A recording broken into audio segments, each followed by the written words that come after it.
Part time में 10 बजे के बाद यहाँ पे आता हूँ मैं। वैसे मेरी हैदरी पे अबाई की शॉप से वहाँ पे जॉब करता हूँ। इसके अलावा जो रोज़ी रोज़गार मिल जाए, दाल रोटी बच्चों के लिए 100-200 कमाने। इसमें अभी 30-40 कुल्फ़ियाँ जैसे कि आप देख सकते हैं कि इसमें तकरीबन गिनती की 30 से 40 कुल्फ़ियाँ अभी मौजूद है। आज सन्नाटा हुआ है इतना, अब क्या कर सकते।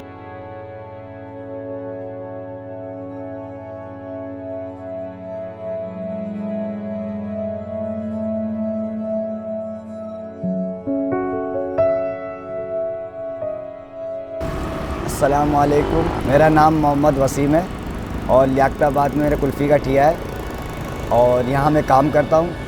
पार्ट टाइम में मेरा ये काम है। कुल्फ़ी का ठिया तो ये हमारे बाप दादों के हिसाब से चल रहा है, 50 साल से चल रहा है। लेकिन अभी थोड़े हालात ऐसे हैं कि बस जो मिल जाता है उसी में गुजारा घर का चलाते हैं बस। पार्ट टाइम में 10 बजे के बाद यहाँ पे आता हूँ मैं। वैसे मेरी हैदरी पे अबाई की शॉप से वहाँ पे जॉब करता हूँ। इसके अलावा जो रोज़ी रोज़गार मिल जाए, दाल रोटी बच्चों के लिए 100-200 कमाने, उसके हिसाब से मिल जाते तो घर पे अपना गुजारा करते हैं। हालात ऐसे हैं कि अभी इतने ठिए थे पहले, अभी गिनती के 7 से 8 ठिए हो गए।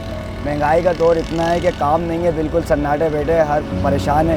क्या करें, अल्लाह पाक जो देता है शुक्र है मेरे रब का, उसमें अपना घर का गुजारा चलाते हैं। कुल्फ़ी अभी 100 रुपये की दे रहे हैं, मलाई कुल्फ़ी, और वैसे पिस्ता कुल्फ़ी 120 की दे रहे हैं। और ये तो काम के ऊपर बात है ना, अगर काम अच्छा है तो 50 कुल्फ़ियाँ भी निकल जाती हैं, काम नहीं है तो 25-30 कुल्फ़ियाँ सर्दी में।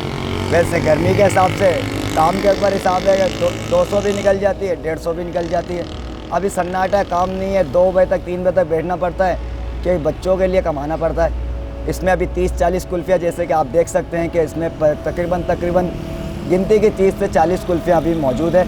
आज सन्नाटा हुआ है इतना, अब क्या कर सकते। इस शॉप की टाइमिंग है तकरीबन 4 बजे खुलता है ये ठिया और तकरीबन 2:30-3 बजे तक बंद हो जाता है। ये तकरीबन दूध से बनती है, यहाँ शमशाद दूध वाला गली के अंदर, वहाँ से दूध आता है और ये इसके अंदर चीनी और दूध मिक्स होता है। इसके अलावा हमारे पास कोई मिलावट नहीं होती है और प्योर दूध की कुल्फ़ी बेचते हैं। कस्टमर आता है माशाल्लाह तारीफ़ करके जाता है। दोबारा शादी ब्याह का भी ऑर्डर होता है तो वो भी हमारी कोशिश होती है कि हम अच्छे से अच्छा क्लाइंट बनाएं और इसमें बेहतरी आए काम में, ताकि हमारा रोज़ी रोज़गार इसी से ही है, यहाँ से हमारा रोज़ी रोज़गार चलता है।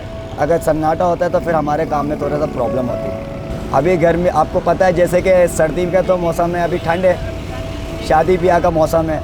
अब हर बंदा कुल्फ़ी तो नहीं खा सकता, 100 रुपये कुल्फ़ी है, महंगी हो गई है और महंगाई इतनी, हर बंदा कुल्फ़ी नहीं खा सकता। गर्मी में थोड़ा बहुत ही है, काम चल जाता है अच्छा, लेकिन सर्दी में अभी सन्नाटा है, 30-40 कुल्फ़ियाँ बिक जाए बहुत बड़ी बात है। अभी तो माशाल्लाह 100 रुपये की कुल्फ़ी चला रहे हैं। वैसे जैसे ही महंगाई बढ़ेगी तो फिर दूध के रेट बढ़ेंगे तो फिर रेट भी तकरीबन 10-5 रुपये बढ़ेंगे। और वैसे जो हमारे पास क्लाइंट आता है तो शादी ब्याह के हिसाब से उनके लिए आफ्टर हमारे पास ये डिस्काउंट होता है कि अगर वो 100 रुपये की कुल्फ़ी नहीं है तो हम उसको 80 रुपीज़ की कुल्फ़ी लगाएंगे, ताकि हमारा क्लाइंट बने और शादी ब्याह में हमारे तकरीबात के लिए हमारे कारोबार में वहाँ पे कुछ क्लाइंट खाए और हमारी तारीफ़ हो चीज़ की, हमारे मेयार की। इससे बेहतर है कि कस्टमर बने और दोबारा हमारे पास रिपीट आए। वो उस ज़माने में तकरीबन मेरे ख्याल से 1 रुपये की, 8 रुपये की, 1 रुपये के हिसाब से स्टार्ट हुई है। उसके बाद से ये कुल्फ़ी के रेट अभी थोड़े से बढ़ते गए। जैसे जैसे महंगाई बढ़ती गई है वैसे वैसे कारोबार में जैसे जैसे काम नीचे आता गया है, तो महंगाई जैसे बढ़ती गई है वैसे वैसे कुल्फ़ी के रेट भी बढ़ते गए। अब ये महंगाई थोड़ी कम होती जाएगी तो कुल्फ़ी के रेट भी कम होते जाएंगे, हमें दूध के रेट कम मिलेंगे, हम कुल्फ़ी के रेट कम कर देंगे। ये शुरू से ही ऐसा ही बना हुआ माशाल्लाह, शुरू से ऐसे ही बना हुआ। ये तो उनके हिसाब से जैसे इन्होंने पहले टोकरा लगा के अभी ये स्टैंड बनवाया है, ताकि कस्टमर को पता लगे कि हमारे पास यहाँ पे मियारी कुल्फ़ी और अच्छी कुल्फ़ी और लज्जतदार कुल्फ़ी मिलती है, ताकि कस्टमर बैठे और हमारे पास आए, बैठ के खाएं और दोबारा और फैमिली आए, ताकि वो दूर से फैमिली एक बार खा के जाए तो दोबारा भी वो तारीफ़ करते हुए इधर ही आए। पाकिस्तान के अंदर ये मटका कुल्फ़ी के नाम से मशहूर है, लेकिन हमारे बाप दादों से जो चल रही है, इंडिया के अंदर इसका नाम दिया जाता है शाही कुल्फ़ी के नाम से, और पाकिस्तान के अंदर इसका नाम दिया जाता है मटका कुल्फ़ी के नाम से।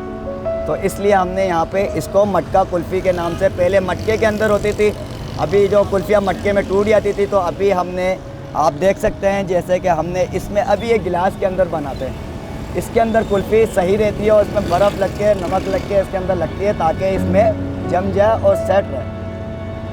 जैसे कंपनियों की होती है वो अपनी अलग कुल्फ़ी बनाते हैं, उनका मियार अपना अलग है। हमारा अपना मियार है कि हम चाहते हैं हम अपनी मियार के हिसाब से अच्छी कुल्फ़ी बनाएं ताकि कस्टमर हमारे पर रुके और दोबारा आए और ताकि हमारी यहाँ के पब्लिसिटी हो। हम चाहते हैं कि यहाँ पे काम हमारा अच्छा हो। जैसे काम लोगों को अगर मियारी चीज़ लगेगी तो लोग आएंगे, बैठेंगे, खाएंगे और फैमिलीस आएगी, उनके लिए भी बेहतर होगा। हाँ, इससे बेहतर ये है कि यहाँ पे अभी थोड़े से हालात बेहतर ऐसे अभी आप देख रहे हैं जैसे कि अभी हालात ऐसे हैं कि फैमिली आती है, बैठती है, थोड़े से अनकस्टेड होती है कि अभी इस वक्त हालात ऐसे कि कस्टमर बोलता है कि यहाँ पे थोड़ा सा लाइटिंग हो, ये हो, तो यहाँ अंधेरा होता है तो कस्टमर घबराता है थोड़ा। कहने का मकसद है कि फिर इसके बाद अभी तो माशाल्लाह थोड़े बेहतर हालात है पाकिस्तान के अंदर कि यहाँ कुल्फ़ी अभी सुकून से बैठ के कस्टमर खा सकता है, इत्मीनान होता है, पूरा इत्मीनान से बैठ के खाता है। उनके लिए कोई प्रॉब्लम नहीं होती है। यहाँ गाड़ियाँ आती है, रुकती है, बैठती है, खाती हैं, बाइक वाले आते हैं, वो आते हैं, बैठ के खाते हैं और दोबारा भी आते हैं इंशाल्लाह।